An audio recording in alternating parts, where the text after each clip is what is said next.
The radiance that crowns a stained glass window. An adornment of broken shards and deep scars. Through rearrangement, they find a new place, creating a kaleidoscope of beauty and grace. There's a radiance that shines upon the feathers of a nightingale, sitting peacefully upon a brittle branch, Unafraid of the fatality of what a fall brings. for her unwavering faith is in her own wings. There's a radiance that reflects. Light golden cage. Inside is another nightingale, bruised and beaten down. Her unwavering faith is in her own voice. To never stop singing is her own choice. There's a radiance that reflects off the ripples of a river, tirelessly flowing day by day. The current cuts through the rock. It's the power empowered by persistence. The drive to create something beyond your existence, each emerging from your own unique chrysalis. Before resurrecting your spirit stronger than ever, you have seen your ruinations been broken and scattered, because every setback is a setup for a comeback, flying in different directions, but all in the same nature. Your kindness for a stranger and kindness for a stranger. Small steps of compassion taken every day evolved over the years into a giant leap of faith. Coming into unity, you cultivate your communities.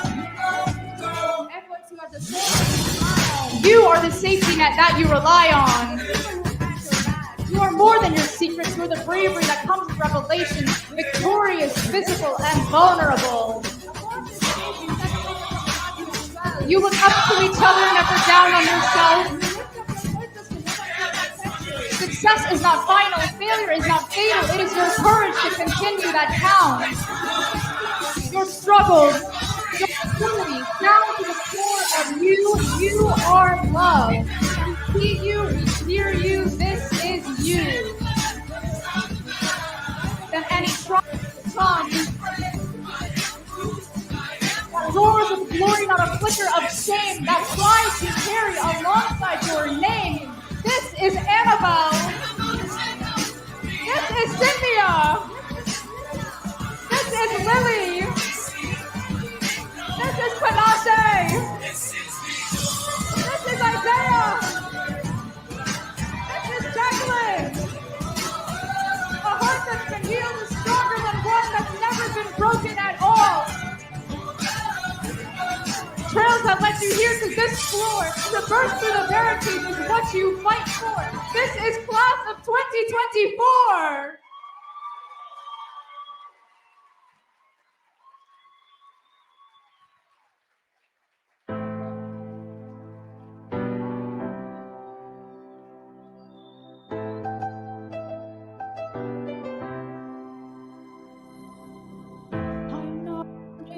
To the dark hide away, they say we watch your broken hearts.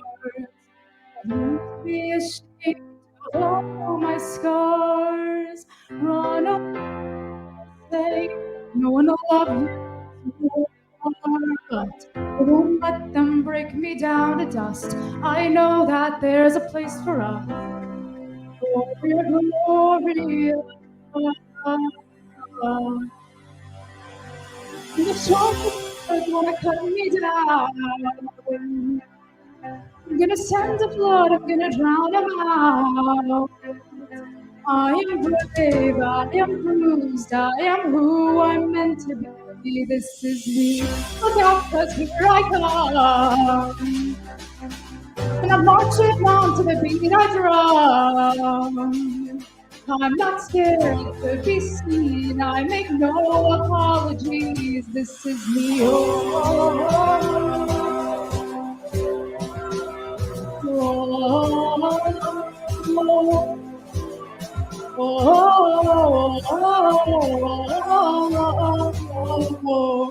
Another round of bullets. It's my skin.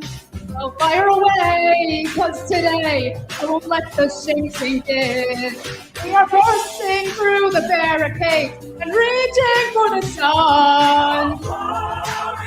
That's what we've become. I won't let them break me down to dust. I know that there's a place for us. We are glorious. When the storm's words wanna cut me down, I'm gonna send the flood, I'm gonna drown them out. I am brave, I am bruised, I am who I'm meant to be. This is me, look out, 'cause here I come. And I'm marching on to the beat I drum. I'm not scared to be seen, I make no apologies. This is me, oh, oh,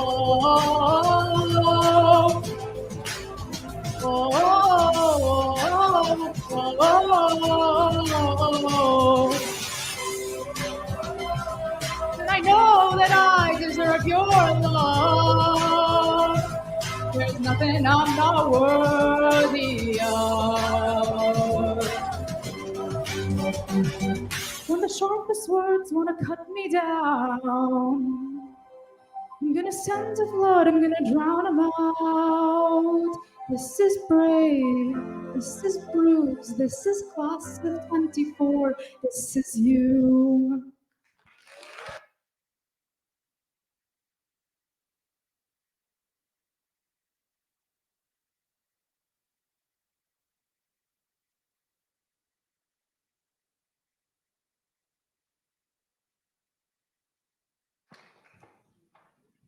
Please don't stop clapping, please.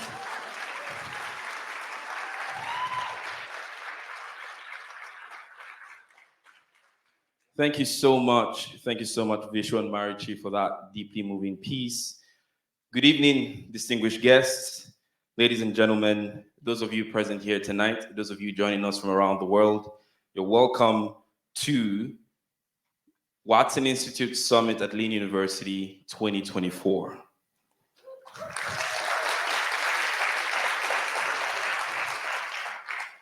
My name is James Okina, Programs Manager at Watson Institute at Lynn University, and I'm honored to be your host tonight. I'll return at several intervals throughout the event, and it's my singular privilege to welcome you to our fourth summit. Summit is an opportunity for students to share the work that they've been focused on for the last 3 years. And tonight, we're going to have 11 student presentations. In between these presentations, we're going to watch short documentaries about the stories of each scholar, hear from our student keynote speaker, and present 2 special awards. As we wrap up, we'll be presenting the students with their Watson Institute certificates, so be sure to stay until the end. And don't worry, we have an intermission. I want to specially recognize the extraordinary hard work and creativity of Dr. Dushi, Hunter Rossi, and the entire film club at Lynn University, who put together the amazing short documentaries we're about to see tonight. Please put your hands together for them. Thank you.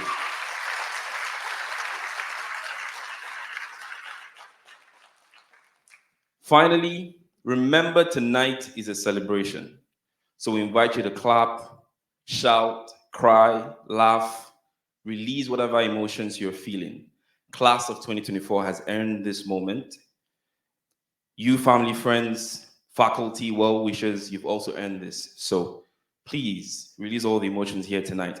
Right now, I would like you to hear from our executive director. As she gives her welcome address, please put your hands together for our beloved Ms. Sarika Anand.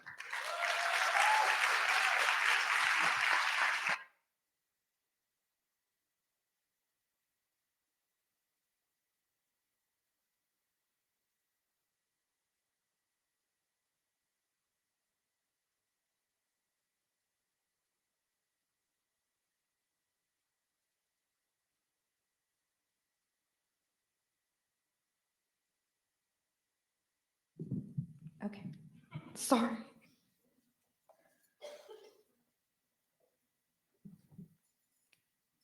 Willow pauses, and I can hear the drip drop, the laughing, weeping song she is singing. Look at the trees, all trees, big and small. They grow up and above and beyond, but their roots go equally deep in the earth. No one ever measured their roots. Measuring the heights has always been your task. Count the number of feet the roots go in, because find you will, they're much longer than their height. You told me you worked as an engineer. Did you ever measure a tree's roots? No, you didn't. I know it for certain. No one has ever done it. They all measure a tree's heights, but not its depths. Good evening, everyone. Thank you for being here. It warms my heart to see so many incredible faces tonight. The Weeping Willow is a poem penned by my grandfather, Dr. Satyapal Anand, a renowned Indian American poet, writer, critic, and academic. The Weeping Willow holds profound wisdom in that it speaks not only of the natural world, but also of humanity and our tendency to overlook the depths of what truly defines us. We often measure success by what is visible, by accomplishments and accolades, the height of the tree, so to speak. Rarely do we take the time to acknowledge the roots, the invisible depths that shape our identities and our trajectories. Recently, I learned two impactful terms: gravitropism and phototropism. This process of gravitropic growth refers to a tree's root system, providing the foundation for its upward trajectory. Just as important is the process of phototropic growth, the phenomenon by which the plant bends in the direction of the light. These concepts illuminate the essence of our journeys, the often unappealing process that anchor us and the visible strides we make towards the light. Tonight, as we gather at our 4th annual Watson Institute at Lynn University Summit, we witness the culmination of a journey rooted in resilience and growth. The students and presentations symbolize the gravitropic processes of our collective commitment to justice and impact. I would like to give a special welcome to our very important guests, Dr. Katrina Carter-Tellison, Vice President of Academic Affairs, and Dr. R.T. Good, Dean of the College of Business and Management, and all esteemed faculty and staff of Lynn University. Thank you for being here. We feel extremely lucky and privileged to have earned your presence this Saturday evening. And of course, a very special welcome to the class of 2024. I'm thrilled to say you've reached the summit.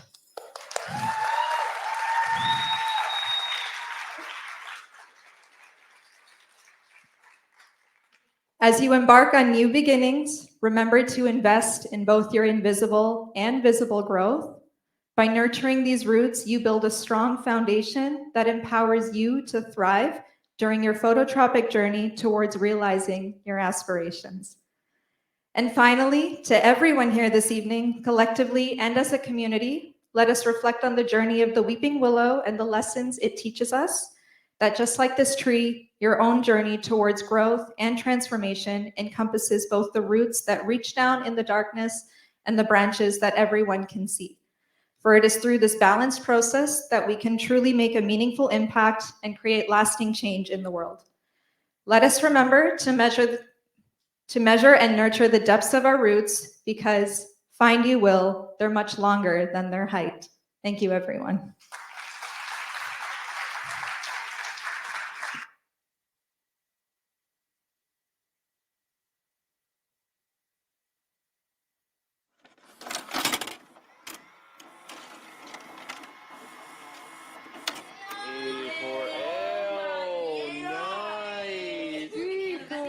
Growing up with an immigrant father from Mexico and a mother from Wisconsin, our household was rich with culture and traditions from two very different places. I grew up learning Spanish and being connected to my Mexican heritage and connected to being American.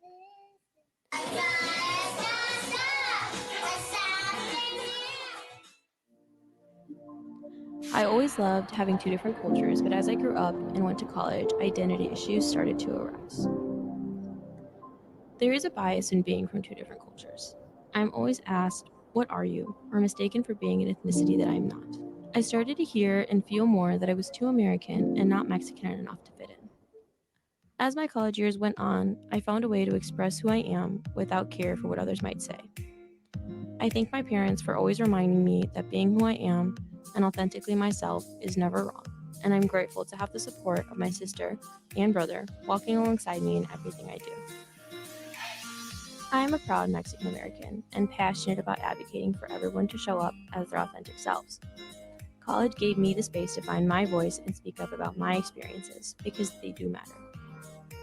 My dad always told me growing up to fight the fight, and I plan to do so every day, because fighting for my passion and having my voice heard is a fight I don't plan to give up on.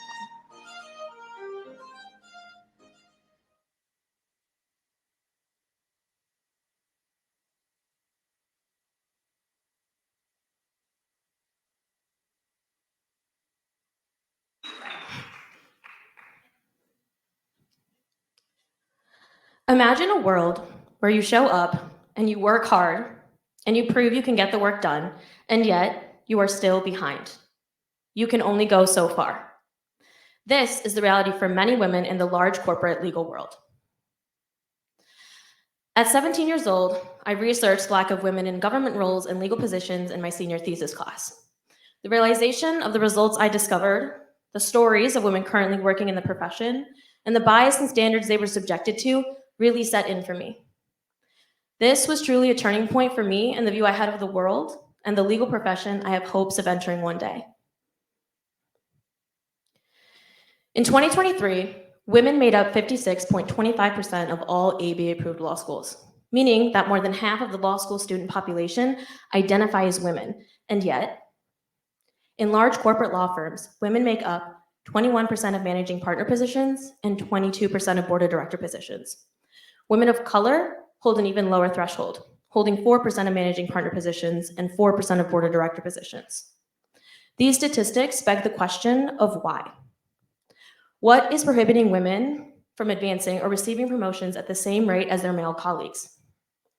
Some believe that women are just not as ambitious and that familial ties keep them from advancing. But why do we not subject men to these same biases? Some solutions have been tried, for example, diversity, equity, and inclusion practices, known as DEI. They're the frameworks that seek to promote the equal treatment and participation of all people. Many large corporate law firms have adopted these new DEI policies in order to promote a more inclusive work environment. Solutions like DEI aid in the current fight to close the gap, but broken systems do still prevail. Although DEI is a positive new practice, large corporate law firms are struggling to quantify the outcomes, and it is becoming a largely performative practice with no real basis for change. Unconscious bias, continually showing up in the workplace with no accountability, perpetuates the implicit stereotypes that create environments for women that keep them behind.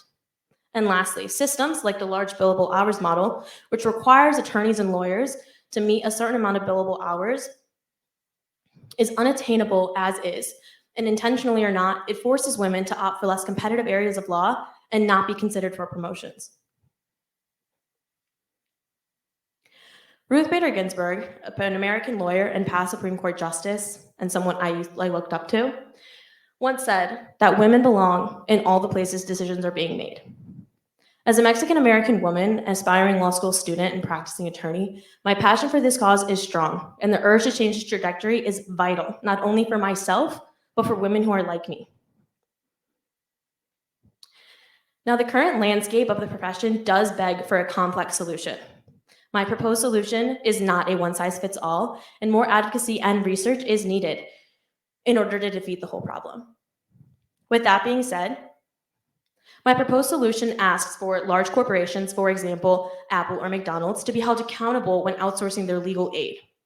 Instead of outsourcing to large corporate law firms, they should instead outsource to women and minority-owned law firms. This would in turn give these women and minority-owned law firms the opportunity to work with these large corporations, amplifying their voices and their impact globally.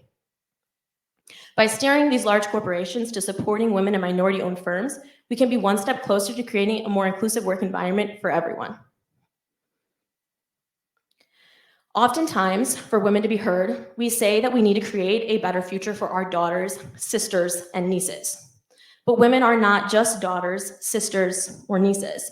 They are their own individual people, and I ask that you all see them as just that, people deserving of equal treatment. I do have hopes that one day we can tell our future generations that they can be whatever they want to be when they grow up, and we can actually mean it. Thank you.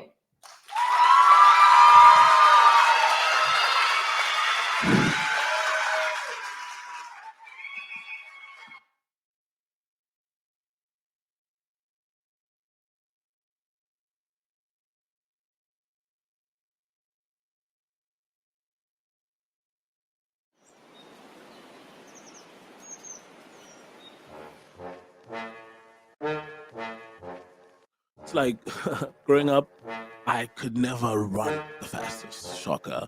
I could never throw the ball the furthest. I was never ever the star athlete. But growing up, I was always the most expressive. I was always the most articulate. And for the longest time in my life, I couldn't really identify what it was. until I discovered the word creative.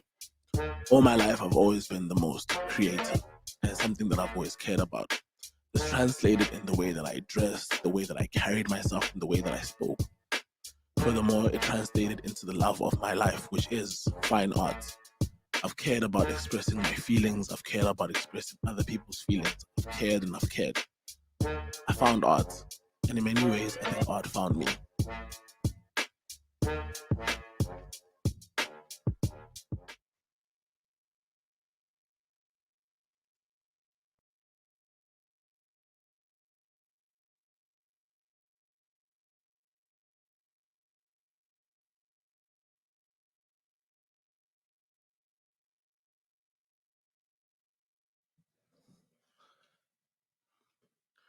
Europe holds far more ancient African artifacts than Africa itself. The Royal Belgian Museum for Central African Art holds over 180,000 objects, exceeding the 50,000 objects found in the United States. This statistic is a clear indication of two things. One, the lingering effects of the colonization and looting that happened in the diaspora. The second one, the lack of art objects and arts found in Africa. Ultimately, African art is devalued in comparison to its European counterparts. Africa, along with South America, only holds 6% of global art market share. This then trickles down into the amount of art opportunities. Local African leaders and governments do not believe in their artists simply because there's no education. Ultimately, Africa is still in an economic crisis. We find that currently governments are spread thin and are not willing to fund these artists. So of course, there was a bunch of solutions that were created to try help these artists. The first one is Art Moves Africa. Art Moves Africa is an initiative that allows African artists to travel across the diaspora in hopes for collaboration and hopes for research. The second one is the ANT mobility funding that gives African artists a chance to go to Europe in order to share their work and market it. However, although these solutions are good, they're not completely effective. There's still a gap. The gap is that African artists don't have a platform where they can sell their art effectively. They don't have a showcase for their work. And secondly, there's still a clear disconnect in the amount of art education available in Africa. Growing up in South Africa, there was always a very important word to my community, sisonke. It is an accountability word, one that binds and holds us together. Sisonke is the way that we are going to help these artists. What Sisonke will be is that it will be an African art hub. It will be a pioneer showcase for these artists to be able to distribute their work, sell their work. Lastly, it will also be, not lastly, Sisonke is also going to be an artist trade and marketing hub that's going to allow these artists to sell exclusive content, behind the scenes work, and make money off their art. And ultimately, the main purpose of Sisonke is to be an academic institution that is going to educate leaders from Africa about the importance of African art to help grow it. African art is functional. It serves a purpose. It is not dormant. It does not mean to collect the largest cheering section. It should be inspirational and a source of joy. Ultimately, we, me, you, Sisonke, accountability, can help these African artists find a place and change their families' lives. Thank you.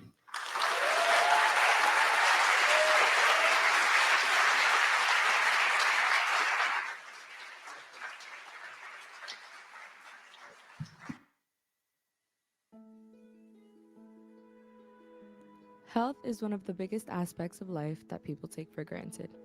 When I was 9, I was diagnosed with hypothyroidism and Hashimoto's disease. From that point on, my struggle with my health began. Due to these diseases, I struggled with anemia, fatigue, intestinal issues, and more.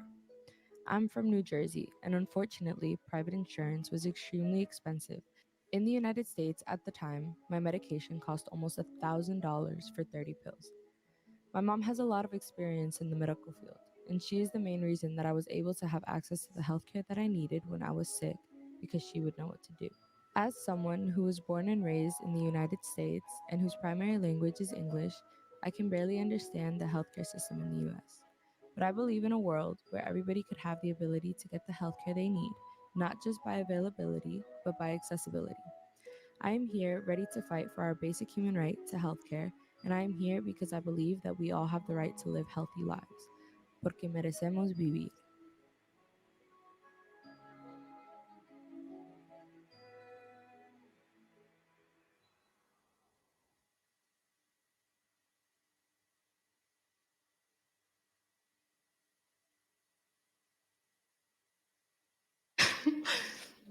Martin Luther King Jr. once said, "Of all the forms of inequality, injustice in health is the most shocking and inhumane." In 2017 alone, over 40,500 people were held daily in ICE detention centers. And in that same year, 36 death reports were recorded, but only 18 were released. Of those 18, 7 were analyzed to have substandard medical care as a contributing factor to death. Let me paint you a picture. This is the life that these people are living. They sleep on floors, they have the clothes that they have on their backs, and they're packed in cages like sardines in a can. This is a breeding ground for germs. This is a breeding ground for sickness. This is a breeding ground for people to get sick, which is exactly what happened to Jose Azurdia. Jose Azurdia was a 50-year-old man who struggled with respiratory issues while being detained. 3 weeks after getting to the Adelanto detention facility, he complained of having chest pains, nausea, and headaches. And when asking for help and seeking the treatment that he needed, he was denied. Why? Because the nurse said she did not want to see Azurdia because she did not want to get sick.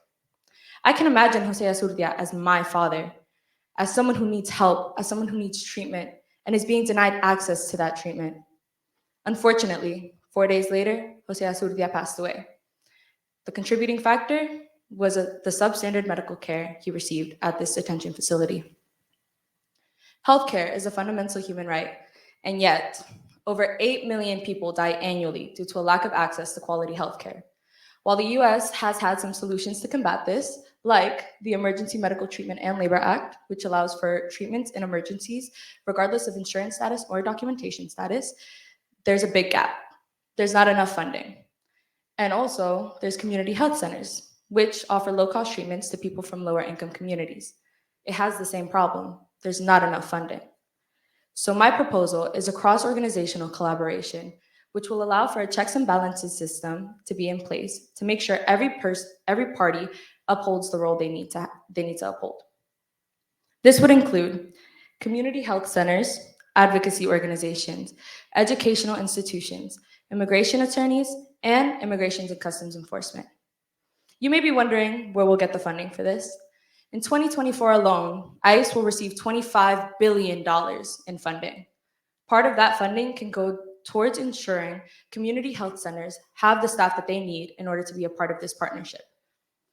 Attorneys will ensure that their clients will sign waivers so that they can advocate and fight for their clients in cases of their clients not getting the treatment that they need, like Jose Azurdia. There will be an incentive for medical students, which would be their clinical and residency hours that they need to graduate. This would then make them work for community health centers, and that way we can make sure that community health centers are properly staffed and medical students can graduate with their hours. The Debt Relief Fund for Health Equity is an advocacy organization that is meant to fund other advocacy organizations that are fighting for health equity. There would be some requirements that would need to be fulfilled in order to get the money needed for this proposal, but that is something that could be worked with. And last but not least is the Public Service Loan Forgiveness Program, which would be an incentive for physicians and nurses to work in the public health sector. And this proposal is not the solution to the problem. It's not the end-all, be-all solution, but it is a step in the right direction. So today, I want to leave you with one question. If access to healthcare is considered a human right, then who is human enough to have that right? Thank you.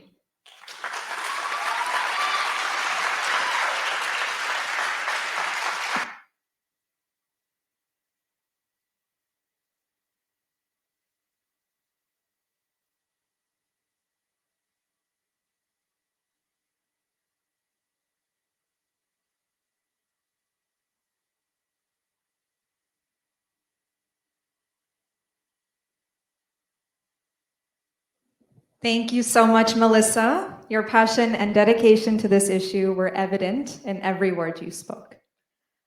Tonight, it is my singular honor to pay tribute to the heart and soul of our program, our esteemed preceptors, also our adjunct instructors.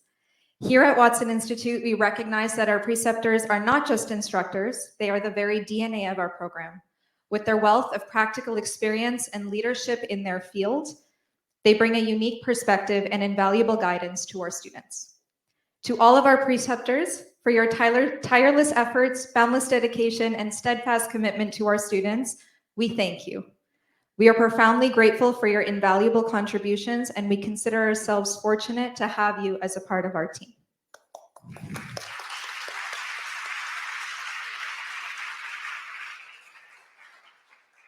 Here at Watson Institute, we hold dear the ethos of protecting one another's courage. We understand the immense bravery it takes to tackle global social issues head-on. To symbolize this bravery, we award our leaders with the Cape of Courage, a symbol of gratitude for their dedication to empowering our students to enact social change. It gives me great pleasure to announce that the students have chosen to recognize the Cape of Courage to one esteemed preceptor this evening. With a methodical and meticulous approach to teaching and a deep commitment to their student journey, this individual consistently goes above and beyond to ensure that every student thrives in the classroom. To all of our guests teaching thesis, please join me in welcoming to the stage and presenting the 2024 Watson Institute at Lynn University Preceptor Recognition to none other than Madison Slate.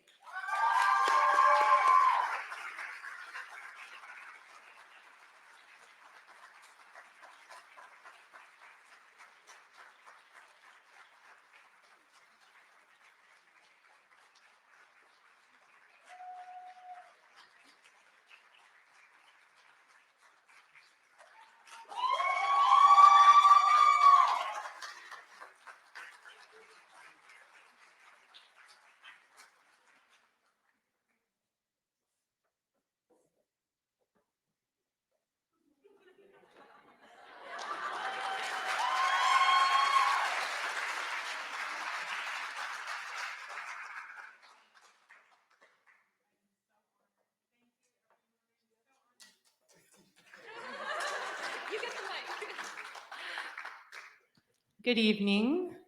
I was not expecting this. I'm honored to be up here. I'm so proud of all of these students. Teaching thesis is a joy.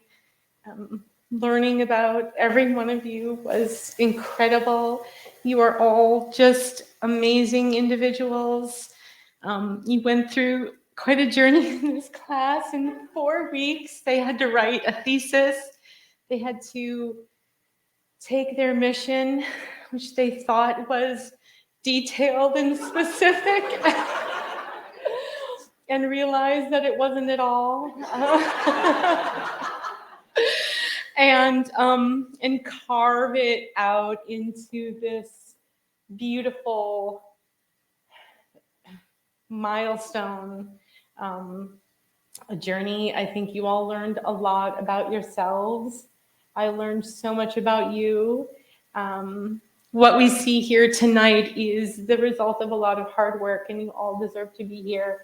And with everything going on in our crazy world today, I feel so good that the 12 of you are in this world, and you're going to go out and make it an even better place. So with that, thank you so much. I'm honored.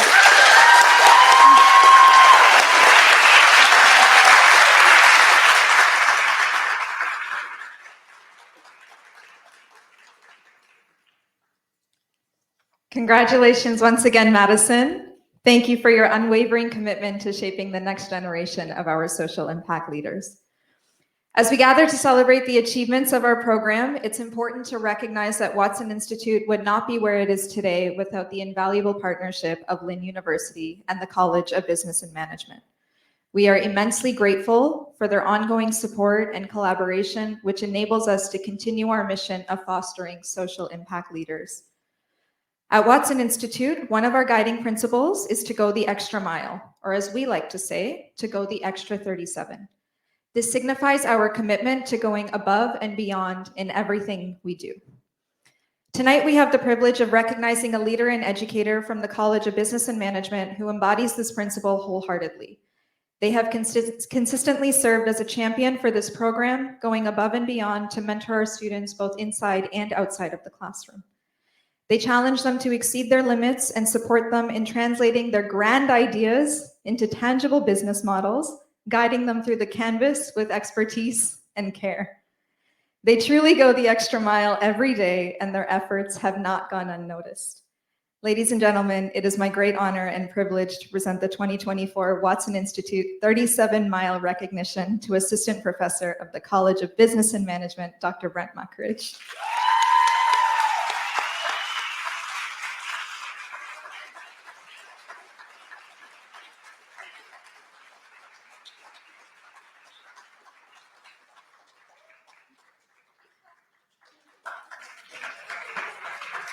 We'll keep clapping as he makes his way around. Woo!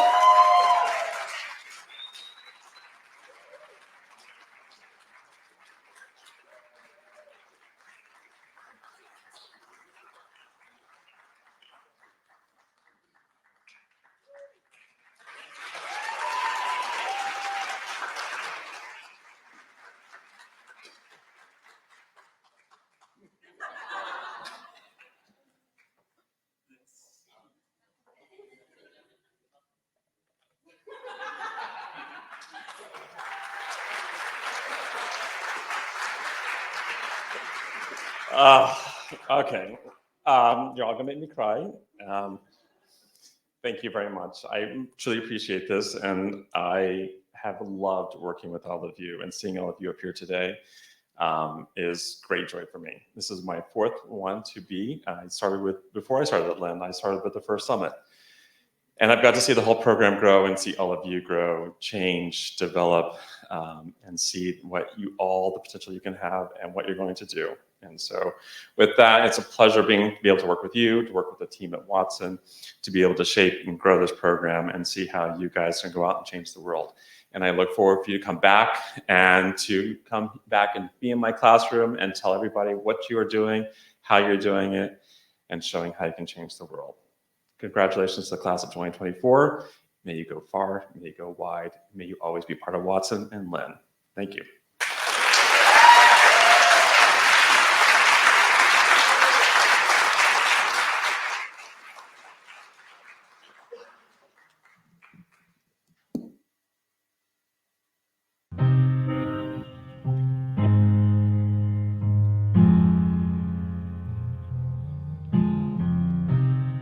I remember the feeling of sheer excitement when hearing and reading that I received a full scholarship to the Peter Gruber International Academy, which an anonymous donor had funded.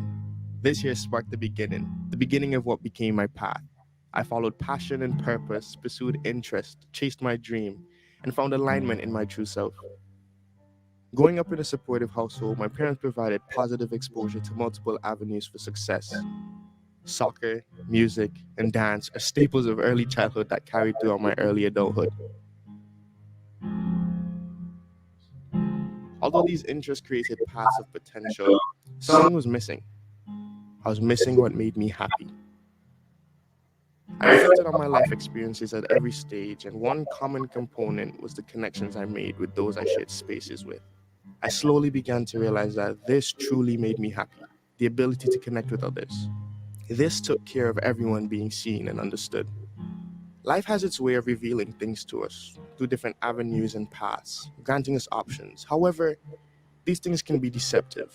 Accolades, accomplishments, and measures of physical success are praised as happiness. However, this isn't my story. The path I took led me to find that my purpose in life comes from genuine connection and interaction. I chose the path of happiness, and along the way, I found fulfillment. Where does your path lead you?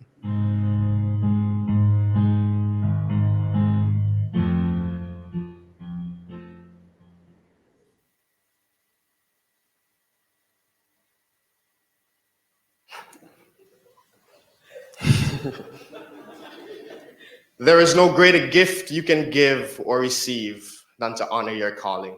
It is why you were born, and how you become most truly alive. We live in a world where there's a mental health crisis in the United States. You don't have to look too far to see headlines like this. For some of us, it's a reality that we've become familiar with. This was my story in my last 2 years of high school when I struggled to find purpose and meaning in my life. Doing my research, I came across an article done by the Harvard Graduate School of Education on the leading causes to the mental health struggle amongst young individuals. Finances were responsible for 56%, the pressure to achieve 51%, and social media 45%. But shockingly, the lack of meaning and purpose was responsible for 58%. This shows that the lack or absence of meaning and purpose significantly impacts the emotional well-being of young individuals today. Two popular solutions to this growing issue are therapy and medication.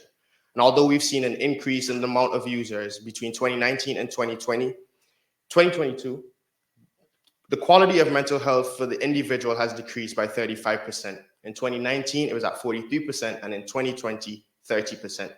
For those on medication, it said that it offered them a temporary solution. However, reduction or termination of their prescription led to increased feelings of anxiety and depression. Growing up in the Virgin Islands with limited opportunity, I found myself involved in things around me.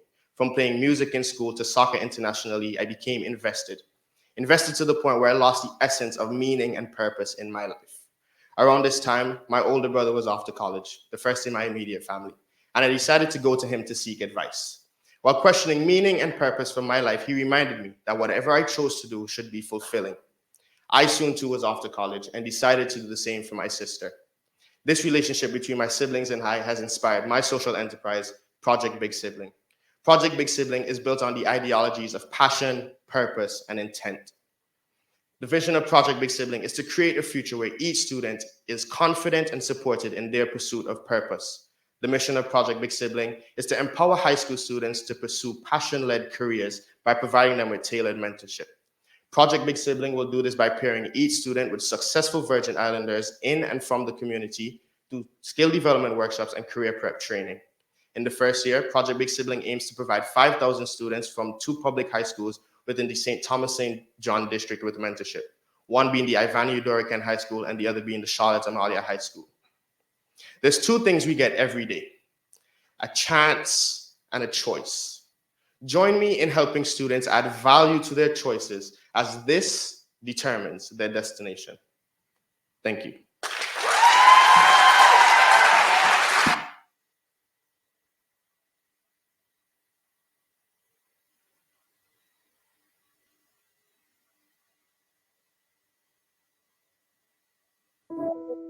When I first joined Watson Institute, I was still determining what I was getting myself into. In the first semester, I felt lost, but during winter break, I could reflect on my life, decisions, experiences, and expectations for my personal brand. Initially, I wanted to focus on education and how I would create a positive change in my community. Still, after reflecting on my past, I realized that I wanted to focus on creating a website for victims of domestic violence and sexual assault in Argentina, my home country. So what's my why? When I was 10 years old, I was sexually assaulted by my neighbor, and for many years I kept it to myself because I did not want to be judged or shamed. For many years, I kept that moment in the back of my head. Those experiences, as I like to call them, have led me to where I am now, in a place and environment where I could create change for people who have experienced or are going through what I did when I was just a young girl.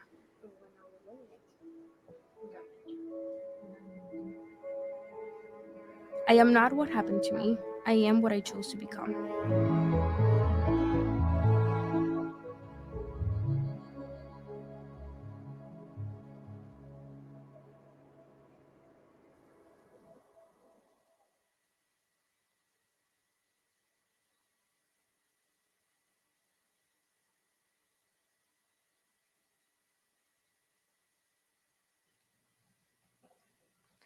Before I start, I want to provide a trigger warning. This presentation contains topics of domestic violence and sexual assault. Horacio Luis Tapias was sentenced to life in prison by the Córdoba Justice for sexually abusing his daughter for 18 years, who later on committed suicide when she was only 21 years old. Her name was Alicia, and she lived only 30 minutes away from where I grew up. 6 out of 10 victims of domestic violence are women. 5 out of 10 victims file a complaint or a report with their local law enforcement. The problem is that in big cities such as Buenos Aires, there are far more resources. To be exact, 34.2%. When comparing this percentage to that of Córdoba, a smaller city, and the city where I grew up, there's only 5.4% of the overall resources available in the country. Is it not on? Thank you. Sorry about that. As we can tell by this data gathered in 2022 by the Supreme Court of Argentina, 34% of victims are young girls and young boys, 57% adult women, and 7% adult men. 47% of victims are abused by a partner or an ex-partner, and 35% suffer abuse from a family friend or a close family member. Some existing solutions is that there are protocols implemented for law enforcement. To be exact, there's only one type of protocol implemented in the entire country for law enforcement to handle cases of victims of domestic violence and sexual assault. A gap in this is that these protocols are not being implemented for the needs of victims, as well as these protocols being extremely outdated. Another existing solution is that there are trained individuals that handle cases of victims of domestic violence and sexual assault with training provided by the Casa Rosada, which is the president's house. Another gap in this is that victims from different provinces might react differently to these plans and these trainings. Now, my proposed solution is to create a new and updated training module with the focus on a legal framework and human rights training. And lastly, to have gender sensitivity training for law enforcement. By enhancing training protocols in the province of Córdoba, focusing on the approach to handling cases of victims. This is Proyecto Milagros. Proyecto Milagros is a website whose mission is to provide resources and news articles for victims of domestic violence and sexual assault. In the first 5 years, we will be working in the province of Córdoba, focusing on the research and data. And in the next 10 years, we would like to expand our data and resources to other provinces. By addressing these shortcomings, we can work towards creating a more effective and supportive environment for these victims of these horrific crimes. I would like you to walk away from this room committed to protecting the women in your lives, your wives, your daughters, your mothers, and your sisters. For more information, you can scan the QR code for my website and my LinkedIn. Thank you.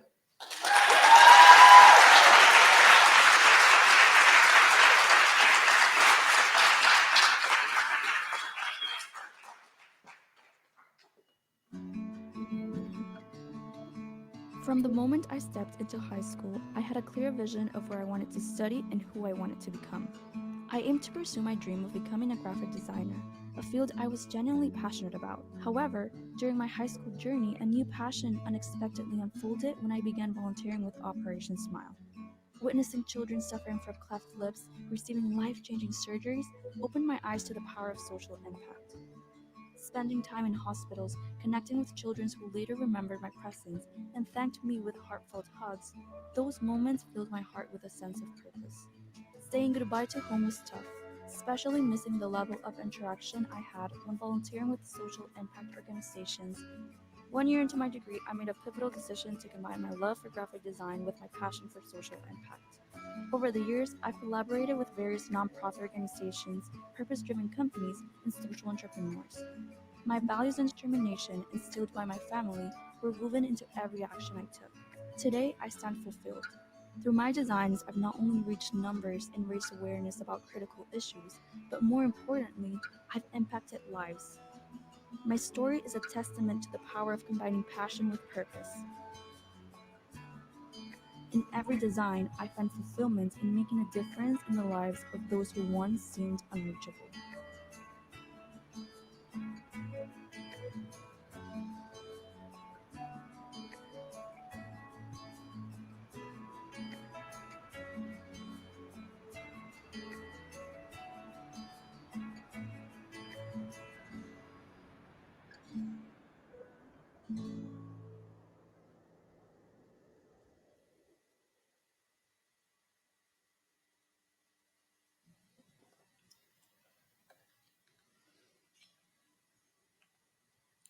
Raise your hand if you have ever bought something because of the way it looks. That's exactly what I thought. That's what we all do, right? Today, I'll be speaking to you about how your brand is at the heart of your ability to scale impact. My name is Cynthia, and I grew up in Nicaragua, where I witnessed firsthand the power of branding and storytelling to scale impact for good. This is Amaya, and I met her a few years ago. Amaya is a normal little girl with the difference that she had a cleft lip, and the economic situation of her mother wouldn't allow her to get the surgery she needed to improve her health and lifestyle. Because of the power of effective branding, we were able to get Amaya a free surgery, allowing her to restore normal function and appearance of her upper lip. A life was changed, a mission was expanded, and that is scaling impact for good. Today, nonprofit organizations do not have the same amount of resources as companies have to brand, tell their stories, and scale their impact. The issue in that is that in nonprofits, you need branding for everything because how you tell a story matters. From your website, to your annual reports, to your social media platforms, branding is at the center of your ability to scale impact, recruit donors, and have the right kind of resources you need to solve the problems that you're facing. There are currently solutions in place to tackle this issue, such as already established creative agencies that focus towards nonprofit organizations. However, there's a gap between these creative agencies and the branding needs of organizations. First, there's a clear financial misalignment. This graph demonstrates that 55% of nonprofits in the US reported earning $50K or less. This clearly shows that they don't have the resources to hire creative agencies. Another issue is that they lack connection, community, and culture. In an interview with the CEO of Archer, a nonprofit organization, he expressed that understanding the branding, the flavor of the organization, the culture, what it is like to live and breathe, and he thinks that can be tough for agencies to understand and get. This is where my nonprofit creative agency comes in. 505 Impact Hub. We are coming to solve this issue by offering a sliding scale pricing model, making our services accessible to various nonprofit organizations, including those that usually cannot afford them. We will also provide tailored training workshops, which are consistent with the values advocated by these organizations as we work to enhance their internal workforce and strengthen their branding challenges. Lastly, we will seek funds and grants in order to provide our services for free to those organizations that don't have the resources yet. In the coming years, we hope to form partnerships with various nonprofit organizations, expanding our reach to international communities and assisting these organizations in reaching their operational and financial goals. Our mission is to ensure accessibility to essential branding services that these organizations need but often lack access to. For nonprofits, storytelling and branding is the currency that builds trust, fosters connections, and fuels the engine of positive change. So let us work to help these organizations scale their impact to reach more Amayas in the world. Thank you.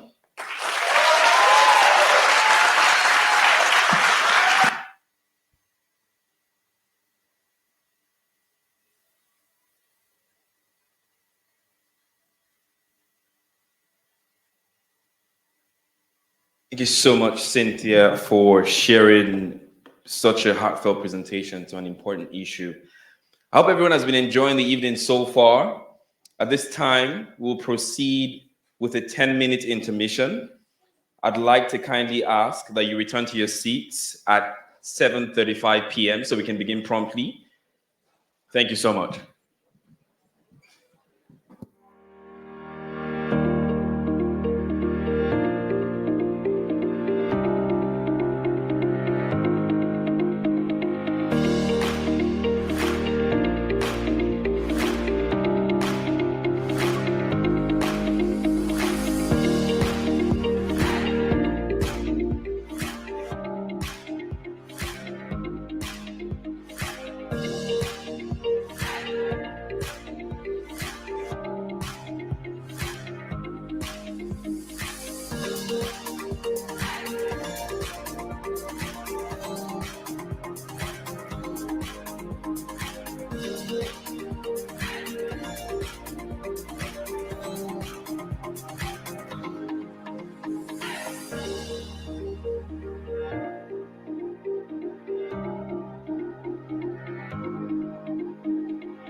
Welcome back.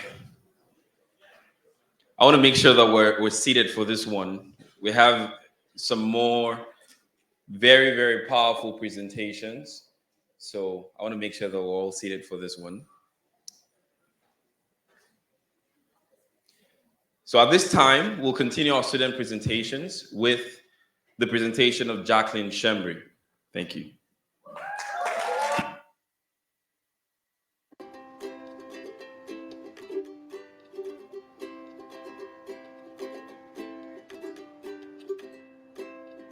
During my first year while attending Lynn, I had experienced the loss of my father. On that day, my life changed forever.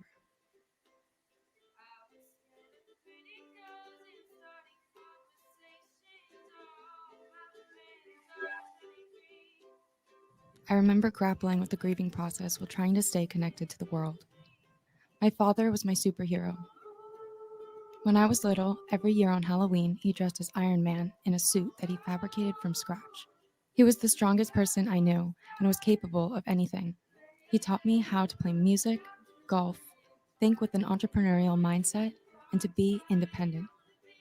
I was convinced that nothing could stop my father. It took me a while to realize that his legacy didn't stop on January 5th of 2022. Over the last year, I have grown a deeper understanding for the unpredictable journeys that we are taken on through life. No matter how hard we try to plan for the future, life is bound to take sharp turns along the way. By earning my bachelor's degree, I did not think I would be where I am today. Nevertheless, I am grateful for my support system, discovering hope, and the opportunity to carry on my father's legacy. This is my why. This is why I want to leave a positive impact on this earth.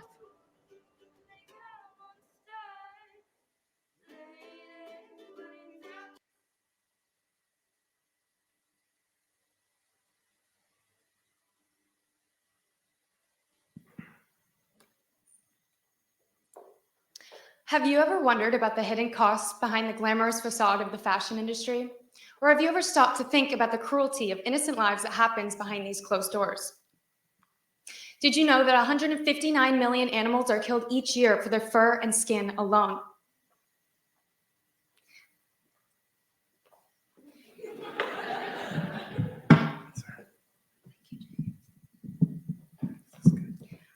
Perfect. Thank you.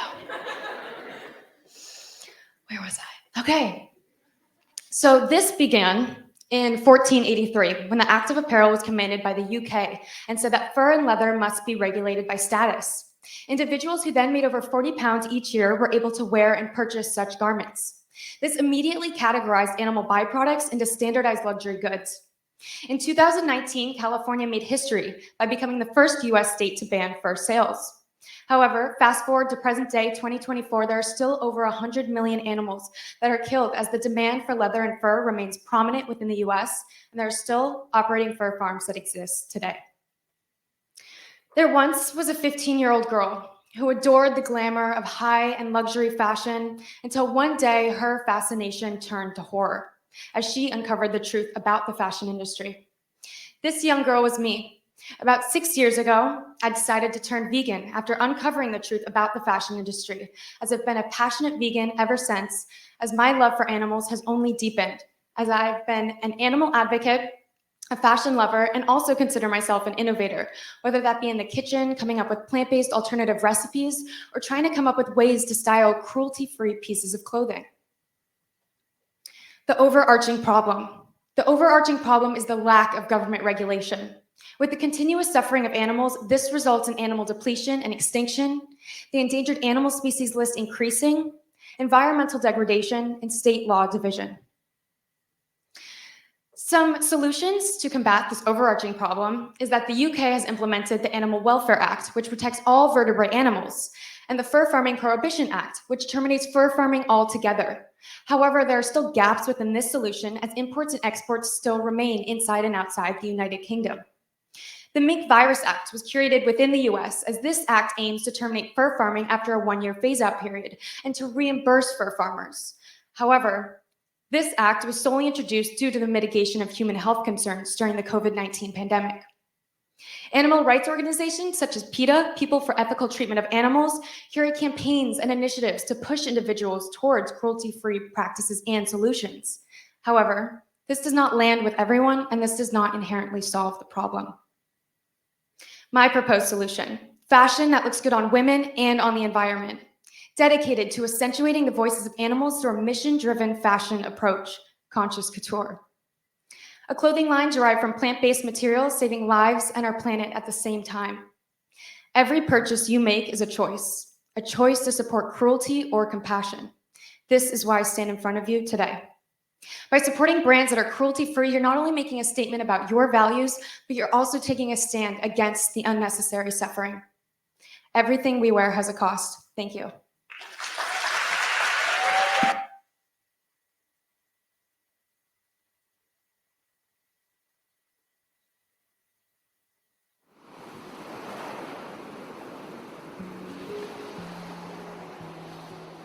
At just 18 years old, I made the decision to move away from home for the first time. I had lived in the same house my whole life and barely ever left the state of New York. When it came time to choose where to go to college, I decided to pack my things and move over 1,000 miles away from home. It was scary at first and also heartbreaking to leave all my family and friends behind, but I knew I was meant to be more. I had never been on my own before this moment, but I had to chase a bigger purpose and meaning to help me find where I belong in this world.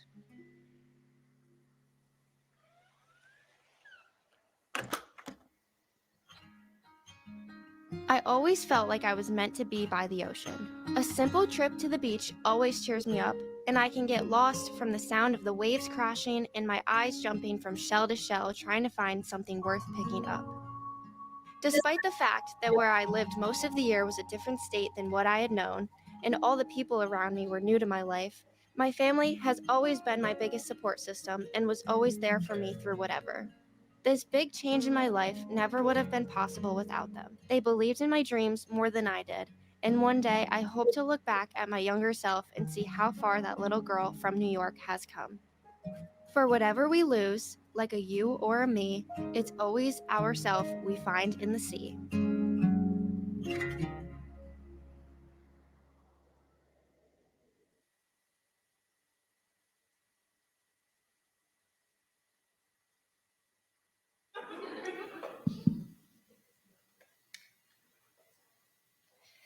Look after the land, and the land will look after you.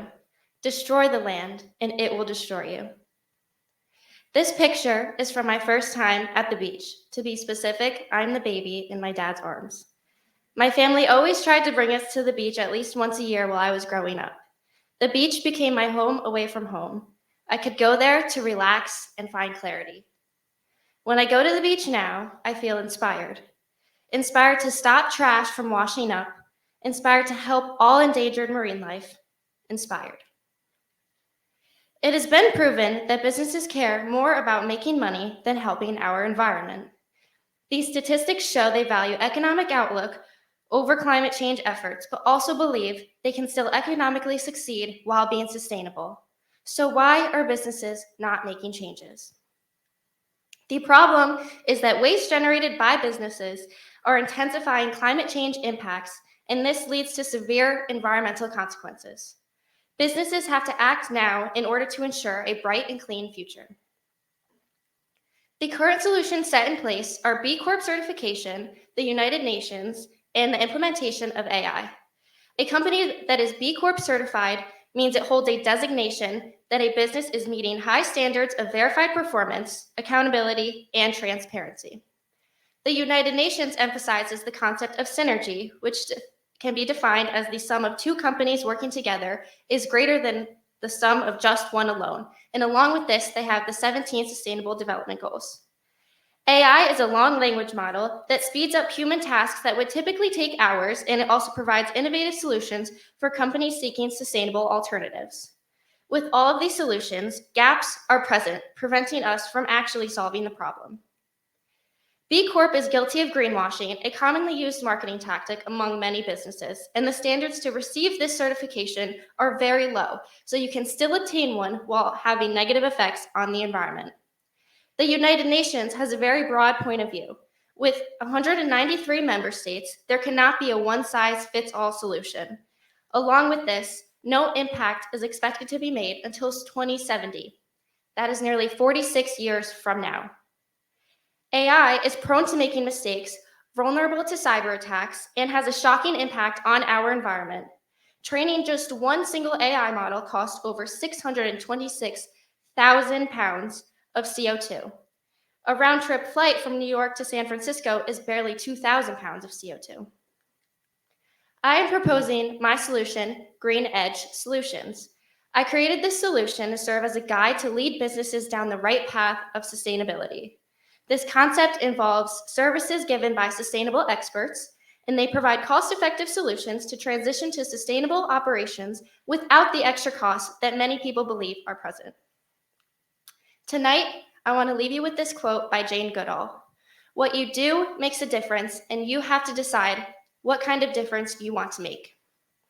The baby I was at the beach is now reaching the summit, and I hope for a future where I can bring a baby of my own to a clean beach with happy sea animals. If we can all look after the land together, the land will look after us. Thank you.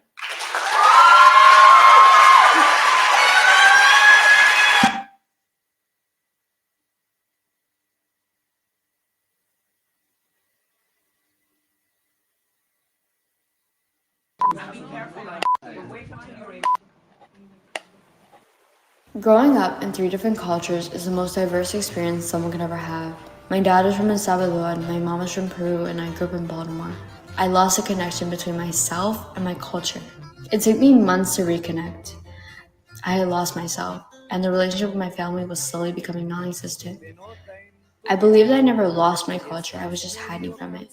Now more than ever, I appreciate the little things that connect me back to my culture. The corridos I listen to take me back to my childhood when my dad would wake us up at 5 in the morning with his music.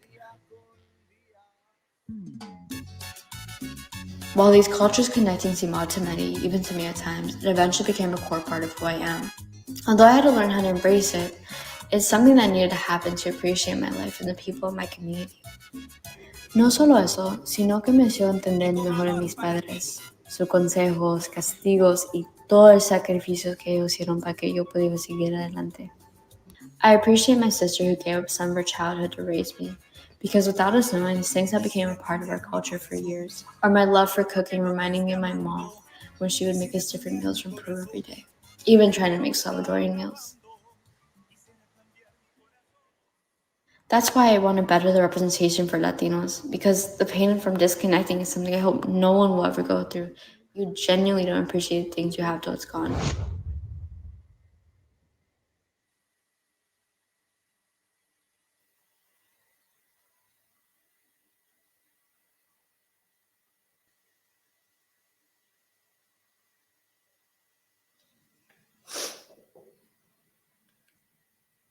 Growing up, people would always ask me where my family's from. I would tell them that my mom was from Peru. People would praise her beautiful country, history, and amazing food. However, when I told people my dad was from El Salvador, I wouldn't receive praise, but people would look at me differently. People would consistently ask me if any of my family members were in gangs, or did my dad live in extreme poverty? And how did he make it out of his country? These questions weren't filled with curiosity, but judgment about a country that is so much more than gang members and poverty. This is how many people view my dad's country, but to me, it's much more than that. And for you here tonight, it should be much more too. El Salvador is home to the best dad, fantastic food, beautiful beaches, and a unique culture. Stereotypes like this have affected me my whole life, but these stereotypes are being enabled by things that depict our real life stories, such as movies and TV shows. Hollywood has a history of diminishing the diversity of Latino culture, but not only that, restricting people from the unique history of over 20 different Latino countries, with the majority of TV shows and movies focused on people from Mexico. While these stereotypes have gone around, the industry has tried to create many solutions. However, there have been significant gaps to this. Many networks have created Latino shows or shows featuring Latino talents. We can see that in Netflix Gentrified, HBO's Gordita Chronicles, and Disney Channel's National Treasure Edge of History. However, all the shows I just mentioned have been canceled due to algorithms and metrics informing these networks that these shows aren't working. But these networks aren't embracing the success of Latino created content, such as George Lopez and Coco, which were 2 projects that accumulated a lot of success and featured talented Latinos. This leads into the next solution, Many network and production studios have created diversity, equity, and inclusion protocols. However, when reading the Latino Donor Collaborative about Latinos in media, their 2022 report shows that only 5.7% of senior executives are Latino, and their 2023 report fails to report anything at all. In their 2022 report, they include this quote, which says, without Latino executives in these studios, it will be difficult to impossible to create meaningful change. Without Latinos in content creation roles, we will never see a change in how much Latino TV shows and movies are made. For too long, viewers have been shown a stereotypical portrayal of Latinos, restricting their understanding of the diverse culture. That's why I created Rep Latinos, an Instagram page dedicated to eliminating stereotypes and amplifying authentic voices.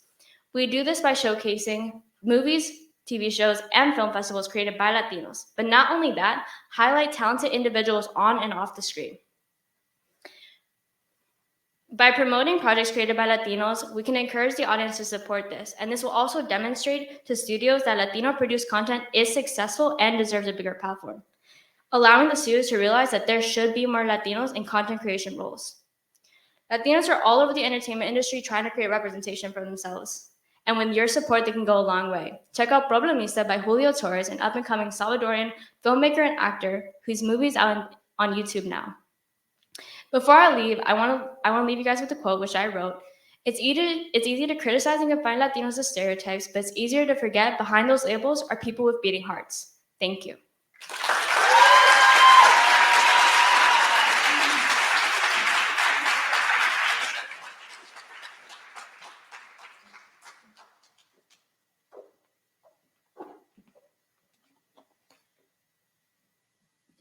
Thank you so much, Angie. And by the way, the best dad in the world is here tonight. So please put your hands together for Angie's dad. Thank you. Thank you so much. It is with excitement that I'm back here to introduce our student keynote speaker for this year's summit. And it is worthy of note that this is the first time in the history of this event where a female student has been voted as keynote speaker of the graduating class. Yeah.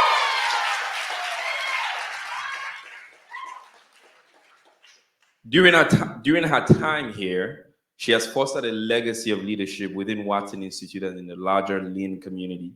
Her accomplishments, drive, and focus is a testament of her commitment to excellence.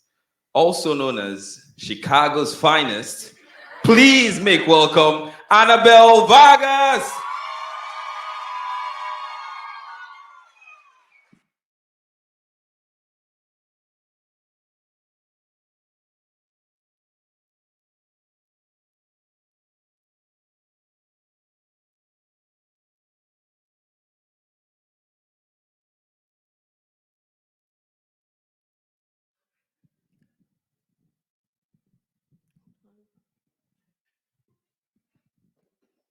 Sorry.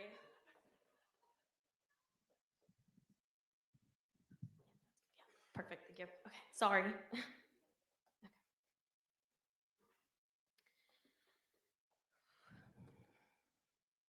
So the word purpose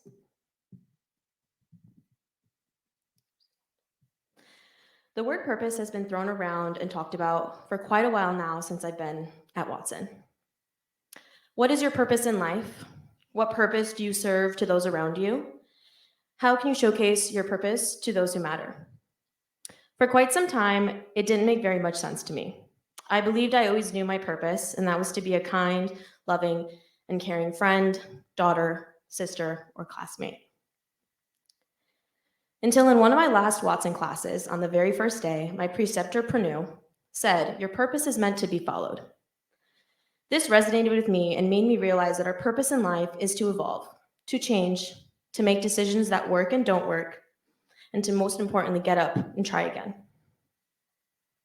I believe that Watson has taught me this, and maybe without me even realizing, it made me into more than just a kind, loving, and caring person, but a resilient one, a fierce fighter, a confident human, and empathetic most of all.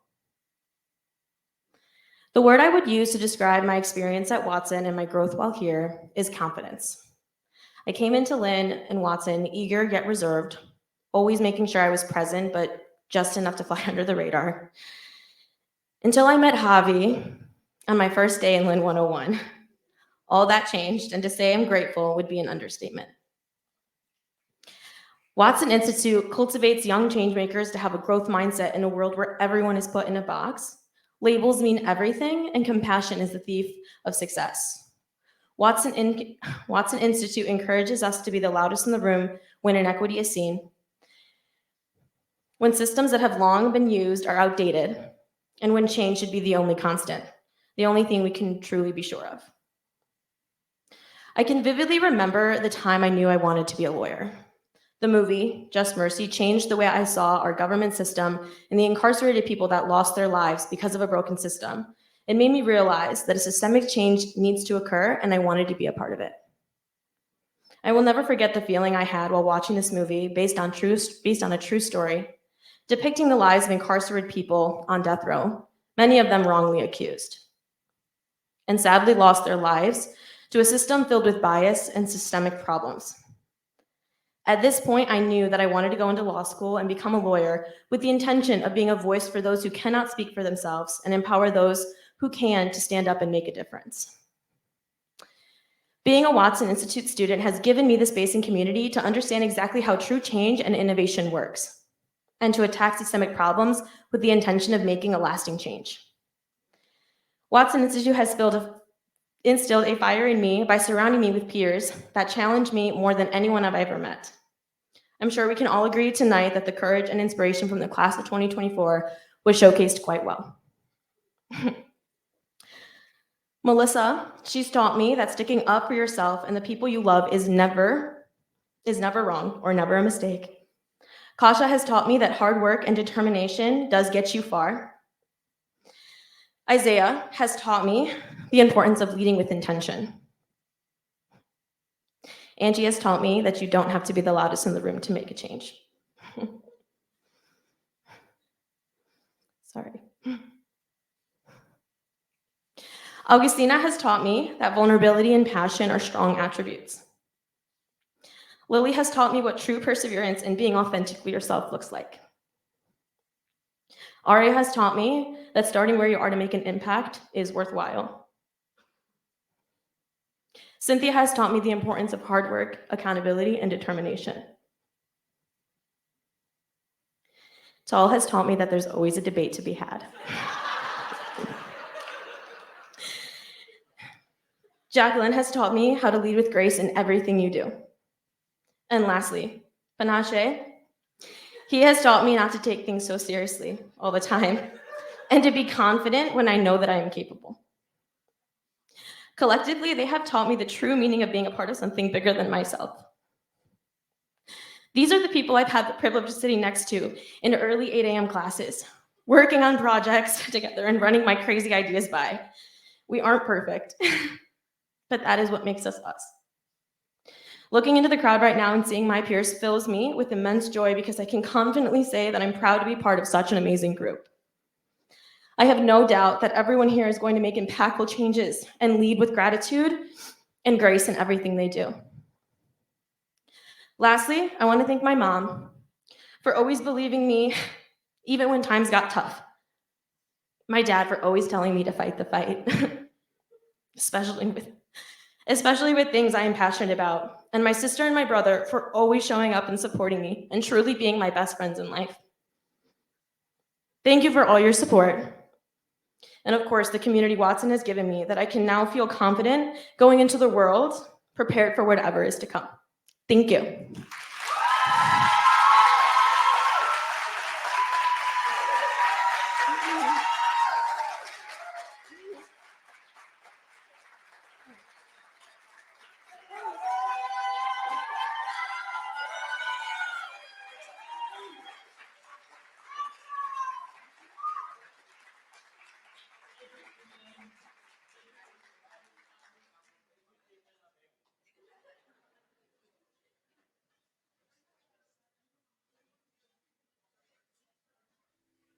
If someone were to tell me 5 years ago that I would be where I am today, I would have not believed them.